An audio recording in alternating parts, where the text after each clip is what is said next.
Recording log 47892.3, Chief Scientist Krillvax speaking. Today marks the completion of Project Containment, and I must say, I am beyond thrilled. The tall, purple-skinned scientist adjusted his protective suit as he strode through the gleaming corridors of the Galactic Research Institute. His 4 eyes blinked in sequence, a sign of supreme satisfaction among his species. Behind the reinforced observation windows, an enormous chamber stretched nearly 2 kilometers in length. Pristine white walls housed the most sophisticated defense systems ever created by the Galactic Council. Krillvax paused at the main viewport, his secondary arms gesturing enthusiastically as he continued his log entry. Our containment system represents the pinnacle of 15 species' combined defensive technologies. We have laser grids capable of slicing through battleship armor, gravity wells that can crush a small moon, sonic disruptors that can liquefy solid rock, and atmospheric controllers that can switch from absolute zero to plasma state in 0.3 seconds. He chuckled, a sound like tinkling crystals. The fools at the council said it couldn't be done. A unified defense system to stop any biological entity. Preposterous, they said. But here it stands, the most sophisticated killing field ever devised. Walking to his pristine white desk, Krillvax activated the holographic display. Countless diagnostic readings flooded the air around him, each showing optimal performance. The security feeds displayed every angle of his beautiful creation. Gleaming metal, humming force fields, and enough firepower to level a small continent. We've tested it against every known predatory species in the galaxy. The Ravagers of Sector 7 didn't make it past the first chamber. Those supposedly unstoppable Krex berserkers stopped cold in their tracks. Even the legendary crystal beings of Nixis 4 couldn't penetrate our defenses. His voice took on a smugger tone, if that was even possible. The beauty of it is its adaptability. The system learns from each attempt, becoming even more impenetrable. It's not just a barrier. It's an evolving, thinking defense mechanism that grows stronger with every challenge. Krillvax pressed his hand against the cold viewing glass, admiring how the security lights played across the chamber's surfaces. Tomorrow, we begin official demonstrations for the Galactic Defense Council. Soon, every major installation in known space will want our containment system. Not a single unauthorized life form will be able to breach facilities protected by our creation. The intercom crackled to life. Chief Scientist, sir, we have an unusual situation. A ship just entered the system. They're requesting permission to attempt our containment course. They claim to be human. Krillvax's antenna twitched in amusement. Human? Never heard of them. Well, let them try. It will be good to add another species to our list of failures. The system's perfect record remains unbroken, after all. Oh, how wrong he was about to be. The control room buzzed with activity as 3 of the galaxy's most brilliant minds gathered around the central monitoring station. Dr. Knox, a floating gas-filled membrane of translucent blue, bobbed gently as she reviewed the latest system diagnostics. Her species' natural ability to process complex data streams made her the perfect choice for monitoring the containment system's millions of sensors. The calibrations are perfect, as always, Dr. Knox announced, her voice modulator creating pleasant chimes with each word. All 427 defense layers are operating at peak efficiency. Though I must say, I'm curious about these humans. Their ship's construction is quite unusual. Professor Zara 9 stretched her crystalline form upward, refracting light in complex patterns that expressed her skepticism. As the weapons specialist, she had designed most of the lethal aspects of their containment system. Unusual how? My scanners show their vessel is barely holding together. It's made of materials we stopped using centuries ago. That's what makes it interesting, hummed Dr. Knox. Their ship should have fallen apart during FTL travel, yet here they are. Security Chief Blitz, a massive arthropoid with gleaming black armor, clicked his mandibles in annoyance. Need I remind you both of our success rate? Remember the thorn beasts of Sigma 9, 6 meters tall, acid blood, regenerative abilities. My security protocols turned them back in under 10 seconds. Professor Zara 9 sparkled with amusement. Or those self-proclaimed space pirates last month. The ones who boasted about breaking into the ancient vaults of Krell. They didn't even make it past the welcome mat. My personal favorite, chimed Dr. Knox, was that swarm of phase-shifting locusts. 10 million of them hit our gravity wells and, poof, instant bug juice. The three scientists shared a moment of professional pride. Their containment system represented the perfect fusion of their specialties. Knox's sensor arrays that could detect a single atom out of place, Zara 9's devastating weapon systems, and Blitz's impenetrable security protocols. Speaking of records, Blitz clicked, pulling up a holographic scoreboard. We've successfully stopped 2,947 attempted breaches. Everything from microscopic infiltrators to capital-class assault platforms. These humans will just be number 2,948. Professor Zara 9 refracted thoughtfully. Though I must admit their request is unusually polite. Most species either try to sneak in or blast their way through. These humans actually scheduled an appointment and signed all the safety waivers, added Dr. Knox, her membrane rippling with curiosity. They even asked if they should bring refreshments for the observation team. How peculiar. Peculiar or not, Blitz chittered, they'll face the same fate as all the others. The system adapts to counter any possible threat. No biological entity can survive the combined effects of our defenses. A gentle alert tone filled the control room. Chief Scientist Krill Vax's voice followed. They're ready to begin. Places everyone. Let's show these humans why our containment system is the pride of the Galactic Council. The three scientists moved to their stations, each confident in their creation's capabilities. None of them noticed the small notation in the human's application form, easily missed among the standard bureaucratic information. Planet of origin, Earth. Classification, Deathworld. The docking procedure was remarkably normal, which should have been their first warning sign. The human vessel, a battered-looking ship named Dave's Weekend Cruiser, attached to their state-of-the-art docking ring with a solid clunk. Are they serious? Professor Zara 9 sparkled incredulously. Their airlock is sealed with... Is that duct tape? Dr. Knox's membrane pulsed rapidly as she analyzed the incoming scan data. That can't be right. The atmospheric readings from their ship. They're breathing nitrogen and oxygen, with trace amounts of carbon dioxide. That's practically poison. Their gravity settings are even more absurd. Security Chief Blitz clicked, his mandibles twitching. They're maintaining 9.8 meters per second squared. That's enough to crush most species. The scientists watched through the observation window as the airlock cycled. A single figure emerged, walking casually as if out for a morning stroll. The human was wearing what appeared to be casual clothing, something they called jeans and a t-shirt, with the words, "I'm with stupid," and an arrow pointing upward. Where's their environmental suit?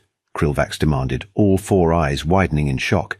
The station's atmosphere should be toxic to most carbon-based life. According to their paperwork, Dr. Knox chimed, they checked comfortable in standard atmosphere on the form.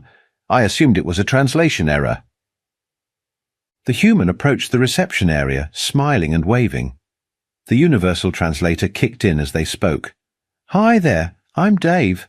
Heard you folks had some sort of obstacle course challenge. Thought I'd give it a go while I'm in the sector. Got a delivery of coffee beans headed to Proxima Centauri next week. The entire scientific team stared in stunned silence. Finally, Krillvax found his voice. You're a cargo hauler? Yep, Dave grinned, rocking back and forth on his heels. Found your advertisement while browsing the galactic net. Ultimate Containment System seeks test subjects. Survivors will receive substantial compensation. Figured it'd be a fun way to spend my layover. Plus I could use the credits for a new paint job on the old girl. He thumbed back toward his ship. Professor Zara 9 refracted in disbelief. But our containment system has stopped military-grade assault teams. You're not even armed. Oh, should I have brought equipment? Dave looked genuinely concerned. The form just said to wear comfortable clothes and sign the waiver. Security Chief Blitz pulled the other scientists into a hasty huddle. We can't let this proceed. The liability issues alone. Our sensors must be malfunctioning, Dr. Knox insisted. No species could naturally survive these conditions. They must have some kind of advanced technology we're not detecting. I can hear you guys, you know, Dave called out cheerfully. And no special tech, just your average human here. Well, maybe a bit below average. I skipped leg day this week. Krillvax's scientific curiosity finally overcame his concern.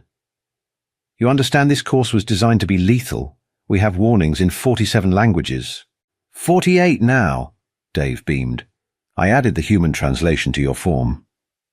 You had a typo in section 7b, by the way, unless you really meant to say the gravity wells will crush my banana instead of my body. The scientists exchanged worried glances. Protocol dictated they couldn't refuse a properly submitted application, but allowing this seemingly suicidal human to attempt the course seemed profoundly unethical. Last chance to reconsider, Krillvax offered. We've had battle-hardened warriors turn back at this point. Dave stretched casually, a series of pops and cracks emanating from his spine that made the scientists wince. Nah, I'm good, but hey, anyone want a snack first? I brought these things called Doritos. They're orange, which I'm pretty sure is a universal constant for cheese flavor. As the human happily munched on his terrifyingly orange triangles, the scientific team realized they were about to witness either a horrible tragedy or something unprecedented in galactic history. They had no idea it would be both.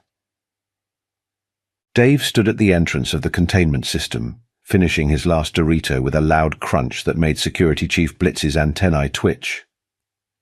The massive doors slid open with an ominous hiss, revealing the sterile white corridor that had spelled doom for countless challengers. Right then, Dave said, brushing orange dust off his shirt. So I just need to get to the other end. Any rules against running? Dr. Knox's membrane fluctuated nervously. The fastest completion time was 3 seconds. That was how long it took a quantum phase assassin to disintegrate. Neat. I'll try to beat that. Dave started doing light stretches. Though fair warning, I haven't run since that incident with the space bears last month. In the control room, the scientific team initiated the startup sequence. Hundreds of holographic displays sprang to life, each monitoring a different aspect of their lethal creation. Professor Zara 9 began the standard announcement. Testing sequence initiated. Chamber 1 activating gravitational manipulation field. Dave took his first step into the chamber. The gravity immediately increased to 50 times standard. The floor beneath him cracked. Feels a bit heavy, Dave commented, continuing to walk normally. Reminds me of that super-Earth colony where I helped install their coffee machines. Krillvax's lower left eye twitched. Impossible! Increased to maximum power. The gravity multiplied to 200 times standard. Dave scratched his nose, looking mildly inconvenienced. Oh yeah, definitely getting a workout now. Should have carbo-loaded this morning. Chamber 2, engaging, Professor Zara 9 announced, her crystalline form vibrating with anxiety. Atmospheric control system deploying absolute zero freeze. The temperature plummeted to near 0 Kelvin. Frost formed on the walls, then immediately sublimated as the chamber switched to plasma state temperatures. Dave wiped some sweat from his brow. Bit chilly, bit hot, bit chilly again, he narrated cheerfully as he strolled through the rapidly changing extremes. You guys should visit Minnesota in spring. This is pretty much a normal Tuesday there. Dr. Knox's readings were going haywire. His core temperature is barely fluctuating, and he's whistling. Indeed, Dave had started whistling what he later claimed was something called walking on sunshine as he entered Chamber 3. The laser grid activated, thousands of beams capable of cutting through battleship armor crisscrossing the space. Ooh, pretty. Dave ducked, weaved, and occasionally stopped to admire the patterns. Reminds me of that rave on Jupiter's moon last year, though the music there was better. No offense to your death lasers. Security Chief Blitz was frantically checking his systems. He's not dodging them all, several direct hits confirmed, but his clothing isn't even singed. Oh, this old shirt? Dave paused to look down at himself. Yeah, cotton's pretty sturdy stuff. Plus, I got it on sale. Chamber 4 unleashed its sonic disruptors, frequencies designed to liquefy solid rock. Dave stuck a finger in his ear and wiggled it. Bit loud in here. Mind turning it down a notch? My tinnitus acts up in high frequencies. By Chamber 5, the scientific team was in complete disarray. Krillvax had stress-molted half his protective coating. Dr. Knox had turned a concerning shade of green. Professor Zara 9's crystal structure was developing stress fractures. Deploying nanite swarm, Blitz announced, his voice wavering. Maximum aggression protocols. Billions of microscopic robots swarmed toward Dave, programmed to disassemble any organic matter they encountered. He sneezed. Sorry, allergies, Dave sniffled, waving his hand through the cloud of now defunct nanites. Gets me every spring, and apparently whatever season this is. The monitoring equipment was registering readings that should have been impossible. Every sensor was either maxed out or displaying error messages. One particularly stressed device simply displayed, no, just no. Chamber 6, Professor Zara 9 whispered, her voice cracking. Reality phase disruption. The very fabric of space-time began to warp and twist around Dave. He paused, looking genuinely impressed for the first time. Now that's cool.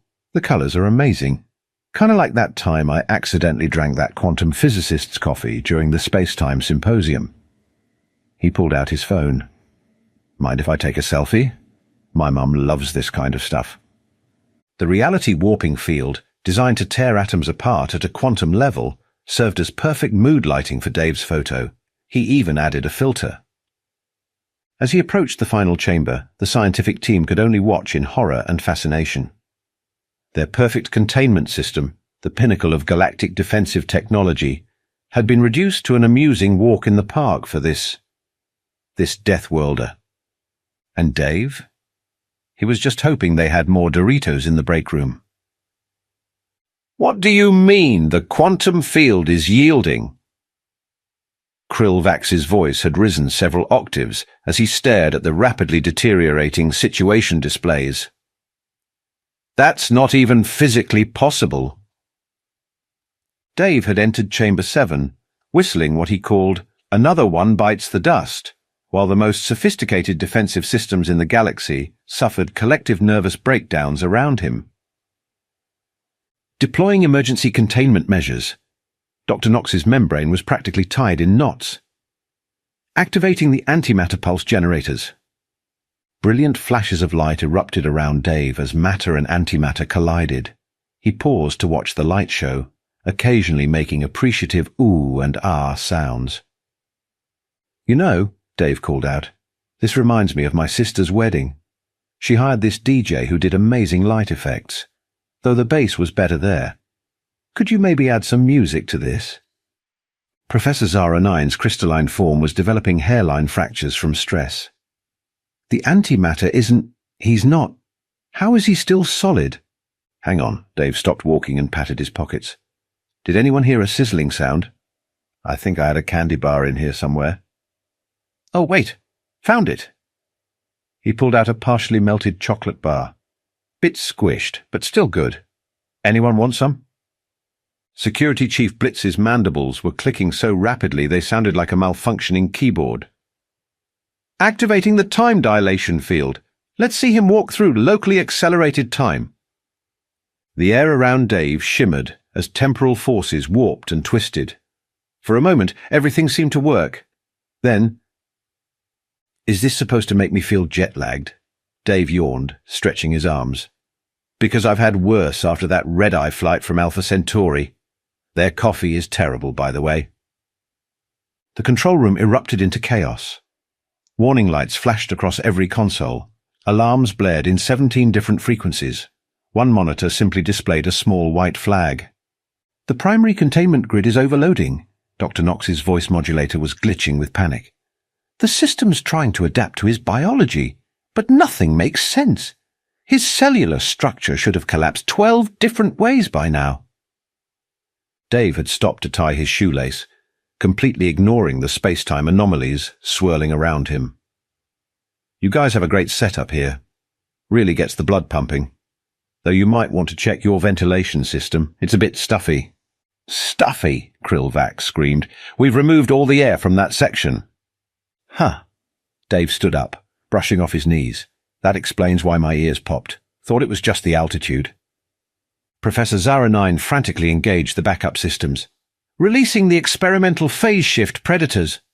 They exist in 12 dimensions simultaneously. Nothing can survive direct contact." The air rippled as monstrous forms materialized around Dave, their geometrically impossible shapes hurting the eyes of anyone who looked directly at them. Dave squinted at them curiously. "Oh, they're kind of cute. Remind me of my aunt's cats. Same tendency to exist in multiple dimensions at once, especially around dinner time." The phase shift predators took one good look at Dave, made sounds that could only be described as nope in 12 different dimensional frequencies, and promptly vanished. "Full system reset!" Security Chief Blitz slammed all his appendages on the emergency controls. "Purge all protocols. Start from scratch." The entire chamber filled with swirling energy as every defensive system activated simultaneously. Gravity wells collapsed in on themselves. Temporal fields twisted into pretzel shapes. Reality itself seemed to hiccup. Dave paused to take a video on his phone. "This is great. Way better than that black hole tour I took last summer. Their gift shop was overpriced anyway." The main computer, in a last desperate attempt to make sense of the situation, began displaying increasingly confused messages. "Error. Subject appears to violate laws of physics.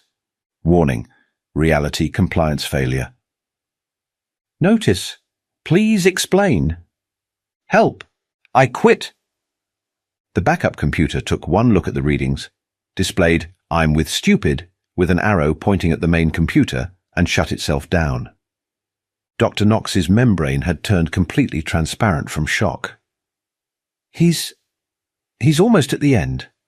Nothing's stopping him. Everything we've tried has either failed or made him comment about his vacation photos." "Maybe," Krillvax whispered, his voice hoarse from screaming. "Maybe we should try asking him nicely to stop." "Oh, hey," Dave called out, now just meters from the finish line. "Quick question. Is it normal for that big swirly thing behind me to be eating the other swirly things? Because I'm no scientist, but that looks like a cascade failure of multiple overlapping dimensional barriers." Behind him, their billion-credit containment system was indeed beginning to collapse in on itself, reality warping in ways that would give mathematics professors nightmares. "Also," Dave added helpfully, "I think your quantum uncertainty field is getting pretty certain about wanting to explode." The scientific team could only watch in horror as their perfect defense system, the pride of the Galactic Council, transformed into what appeared to be modern art, made of broken physics and denied expectations. And through it all, Dave just kept walking, occasionally stopping to take photos for what he called his space Instagram. Security Chief Blitz stared at his security feeds, all 18 of his eyes twitching uncontrollably. "The containment field is containing itself. That's not even a thing. How is that a thing?" The control room had devolved into something between a scientific crisis and an existential breakdown. Dr. Knox had turned herself inside out, which for her species was the equivalent of stress-eating an entire cake. Professor Zara 9 was quietly humming the universal frequency for "Goodbye, Cruel World" while generating stress diamonds. Dave reached the final checkpoint, turned around and waved at the observation window. "Hey, is this the end? Great course, by the way. Though you might want to check on that space-time rupture back there. Pretty sure Tuesday's leaking into next week." Krillvax slumped over his console, all 4 eyes staring blankly into the middle distance. 3 centuries of research, 15 species combined defensive technology, 47 different types of supposedly lethal force, and he treated it like a tourist attraction. Speaking of which, Dave's voice crackled over the intercom, do you have a gift shop? My niece collects magnets from places that tried to kill me. It's becoming quite the hobby. The emergency council meeting that followed was pure chaos. Holograms of the galaxy's leading scientists flickered as they shouted over each other. But the gravity alone should have...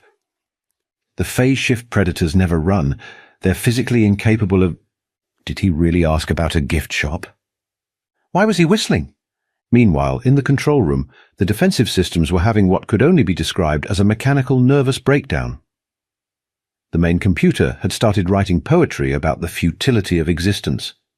The backup computer was demanding early retirement. 3 different reality anchors had filed for unemployment. Look on the bright side, Dave offered through the still active intercom. At least you've got great data now, though you might want to update your warning signs. Certain death seems a bit misleading. Professor Zara 9's crystalline form shattered and reformed for the 5th time in as many minutes. The quantum uncertainty readings, they're all coming back as maybe. The computer's supposed to be definitive. Update from engineering, a trembling voice announced over the general channel. They say the space-time distortion is spreading. Tuesday is now officially cancelled next week. Also, several laws of physics have filed formal complaints. Dr. Knox finally turned herself right side out again. Did anyone actually check what planet he's from? Krillvax robotically pulled up the application form. His voice was barely a whisper as he read. Planet of origin, Earth. Classification, Death. Deathworld. The entire control room went silent. Even the alarms seemed to pause respectfully. Oh yeah, Dave called out cheerfully. Probably should have mentioned that earlier. We evolved on a planet that's basically trying to kill us 24/7. This course kind of reminded me of my morning commute, actually, except with better lighting. Security Chief Blitz's exoskeleton had developed a nervous tic. A Deathworlder. We invited a Deathworlder to test our containment system, a system designed by species that evolved in safe, stable environments. To be fair, Dave added, your safety waiver was very thorough, though you might want to add a checkbox for evolved in conditions that violate common sense. Just a suggestion. The scientific team watched in helpless horror as their most deadly creation continued to collapse in on itself, reality hiccuping in its wake, while Dave stood at the finish line taking selfies with the dimensional anomalies. So, he asked brightly, about those completion credits, do you happen to accept Universal Express? My credit chip got kind of dissolved in Chamber 4. The official report to the Galactic Council was remarkably brief. It simply read, Project suspended pending review of basic universal constants. Also, Tuesday has been temporarily relocated to next month. We apologize for any inconvenience. In the facility's break room, Dave sat with the scientific team, sipping something they'd assured him was almost, but not quite, entirely unlike coffee. The scientist stared at him with a mixture of fear, awe, and deep professional regret. So you're saying, Krillvax said slowly, his protective coating finally starting to grow back, that your species regularly survives conditions that we considered theoretically unsurvivable? Pretty much, Dave shrugged. You should see Black Friday sales at our shopping centres. Now that's lethal. This was more like a mild workout. And Dr. Knox, who had finally stopped flickering between dimensions, asked, But the antimatter pulses? The temporal displacement? The reality warping? Oh, that part was cool, Dave grinned. Reminded me of this one time I accidentally mixed energy drinks with my morning coffee, though your light show had better special effects. Professor Zara 9, now held together with emergency structural supports, chimed in. We'll have to completely reconceptualize our understanding of defensive technology. Nothing we designed could possibly stop a Deathworlder. Well, Dave said thoughtfully, pulling out his phone, I did take notes. Chamber 3 could be trickier if you added some smooth jazz. Really throws off our rhythm, and maybe some mildly annoying bureaucratic paperwork in Chamber 5. That stuff's our kryptonite. Security Chief Blitz, whose exoskeleton now permanently clicked with anxiety, asked, "What will you do with the prize money?" "Probably get my ship's coffee maker fixed. It's been making everything taste like quantum uncertainty lately." Dave stood up, stretching. "Speaking of which, anyone want to grab a real coffee? I know this great place in the Andromeda Galaxy. Their espresso only violates 3 laws of thermodynamics."